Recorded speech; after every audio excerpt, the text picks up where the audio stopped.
See me as your enemy, or see me as your friend. It is 19 months since I was there and held you in my hand. It is 18 since I told you. Assalamualaikum warahmatullahi wabarakatuh. Kembali lagi bersama saya Sita. Nah, pada video kali ini saya tidak akan menjelaskan secara detail bagaimana cara menghias kue ya, karena tentu akan sama seperti video-video sebelumnya. Saya akan lebih banyak membahas tentang filosofi kue dan hal-hal positif lainnya yang saya dapatkan pada saat saya membuat kue. Kalian tahu nggak? Ternyata membuat kue itu juga termasuk salah satu healing, yaitu bermanfaat untuk menurunkan stres pada seseorang. Membuat kue untuk orang lain bukan hanya menyenangkan orang tersebut, tapi juga bagus untuk kesehatan mental. Hal yang demikian juga dikatakan oleh Profesor Asosiasi Ilmu Psikologi dan Otak di Universitas Boston, Amerika Serikat.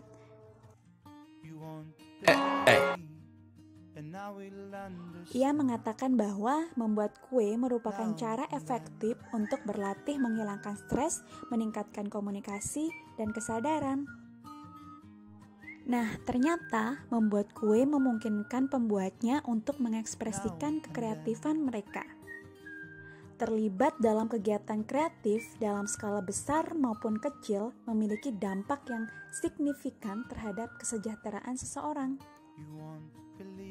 Di beberapa budaya, ternyata membuat kue juga merupakan salah satu cara untuk mengekspresikan rasa cinta kepada seseorang.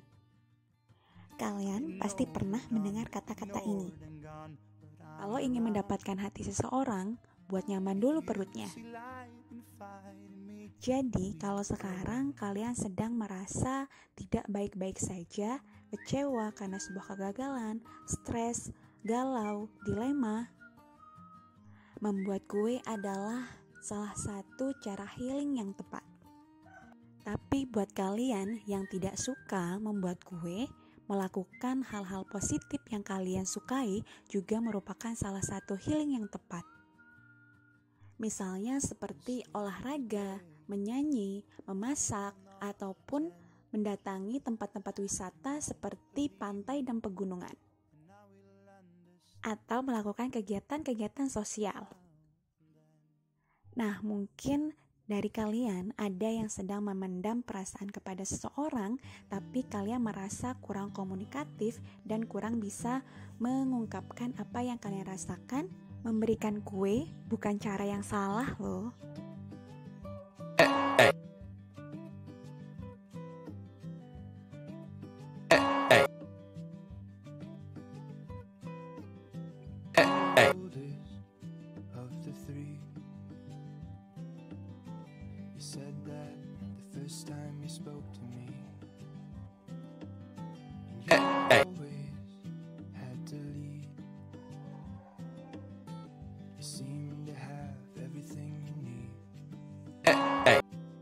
Oke, kita lanjut membahas tentang filosofi kue ya. Mungkin di antara kalian banyak sekali yang bingung kenapa banyak sekali sound seperti ini. Seperti manusia, tak ada kue yang sempurna.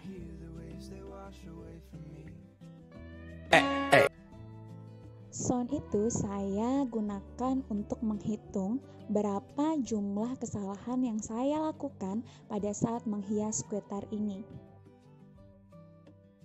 Karena seringkali kue tar bukan hanya dipaksa untuk memuaskan perut pelanggan, tetapi kue tar juga dipaksa untuk memuaskan mata pelanggan.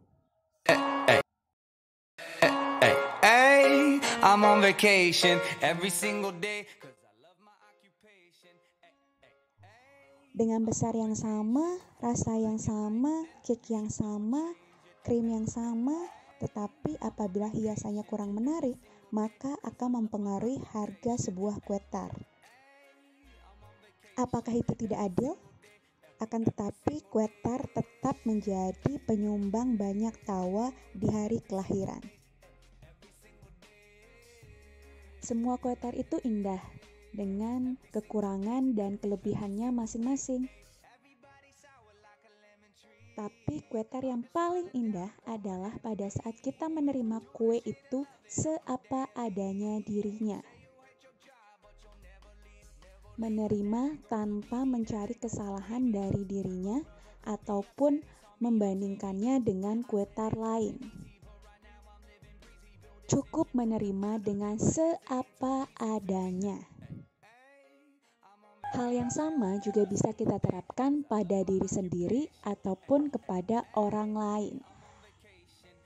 Di saat kita mampu untuk menerima seapa adanya orang lain, entah itu kekurangannya, ketidakmampuannya, kelebihannya, dan sebagainya, tanpa harus berkutat dan fokus terhadap kesalahan-kesalahan yang dilakukan oleh orang lain, dan selalu menuntut orang lain harus seperti apa yang kita inginkan, seringkali kita akan terjebak dalam zona tersebut. Sehingga apa yang terjadi? Sehingga kita akan lupa untuk memikirkan hal-hal positif lainnya yang bisa membuat kita berkembang. Hal yang sama juga berlaku untuk diri sendiri. Di saat kita hanya fokus kepada kesalahan-kesalahan yang pernah kita buat, dan mengabaikan kelebihan-kelebihan yang kita punya dan potensi yang bisa kita lakukan, akan membuat kita sulit untuk mengaktualisasikan diri. It's okay melakukan kesalahan, karena itulah bukti kita sebagai manusia. Setiap orang juga pernah melakukan kesalahan. Jadi jangan terlalu mencambuk diri sendiri ataupun mencambuk orang lain karena telah melakukan kesalahan. Cukup menerima diri sendiri dan orang lain seapa adanya diri mereka, bukan untuk siapa-siapa, tapi untuk kesehatan mental diri kita sendiri. Untuk diri sendiri, jangan terlalu fokus terhadap apa yang pernah kita lakukan di masa lalu, khususnya hal-hal yang negatif ya. Tapi bagaimana caranya kita fokus untuk bisa mengubah diri untuk kedepannya dan tidak melakukan kesalahan yang sama. Untuk orang lain, jangan terlalu menaruh ekspektasi yang terlalu tinggi kepada mereka untuk bisa sama seperti kita. Bahkan sekuat tenaga untuk membuat orang lain berubah. Dosen saya pernah mengatakan bahwa pada saat kalian berharap atau memaksakan orang lain untuk berubah, maka disitulah kalian akan kecewa. Saya menyampaikan hal ini bukan berarti saya pribadi sudah bisa menerima orang lain dan bisa menerima diri sendiri seapa adanya. Tapi saya juga masih dalam proses belajar. Dan saya mau melakukannya. Dan sebelumnya saya juga mohon maaf apabila di dalam video ini mungkin ada kata-kata saya yang menyinggung ataupun yang kurang berkenan. Karena kembali lagi, saya hanya manusia biasa yang tak luput dari kesalahan. Terima kasih karena sudah menonton video ini sampai akhir. Semoga kalian senantiasa diberikan ketenangan, kebahagiaan, dan kesehatan baik secara fisik maupun mental ya. Jangan lupa like, komen, subscribe, dan share video ini ke semua media sosial kamu. Terima kasih.